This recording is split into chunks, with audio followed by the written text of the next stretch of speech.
While washing her face, the girl suddenly noticed the acne that had accompanied her for years had mysteriously begun to fade. At first, she thought she was dreaming, but when she wiped her face with a towel, the acne slowly vanished completely. This reminded her of a car accident that morning. Initially, she thought her father had hit a wild deer, but when they got out to check, they discovered a rare unicorn. Strangely, the unicorn's horn emitted a glow, just as Anne was fascinated by this new creature.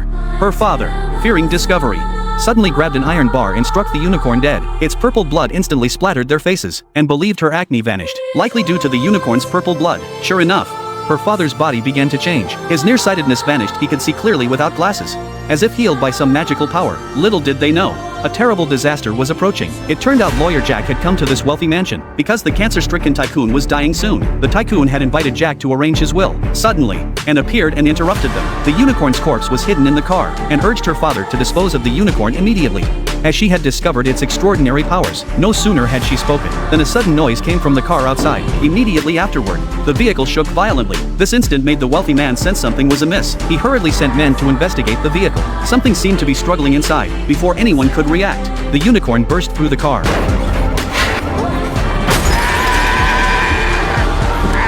Jack never imagined the unicorn would mysteriously come back to life. Terrified, the tycoon's bodyguard shot it to silence it. With the truth exposed, Jack could no longer conceal anything. Upon hearing this, the tycoon instantly realized this unicorn might possess some kind of healing power. To verify his hunch, the tycoon had his men take them straight to the lab for a full-body examination. They eventually discovered the unicorn's blood held no value, but the horn on its head was exceptionally unique. Perhaps that horn contained the healing substance. This finding instantly thrilled the tycoon. It might be his last chance to cure his cancer. He ordered his men to grind the horn into a fine powder and injected it into his foredrip. Unexpectedly, after one bottle was administered, the tycoon's cancer miraculously vanished. He even discarded his walking stick. The unicorn's horn truly possessed healing properties, revealing a massive business opportunity to the tycoon. If all unicorn horns were turned into medicine, he could strike it rich.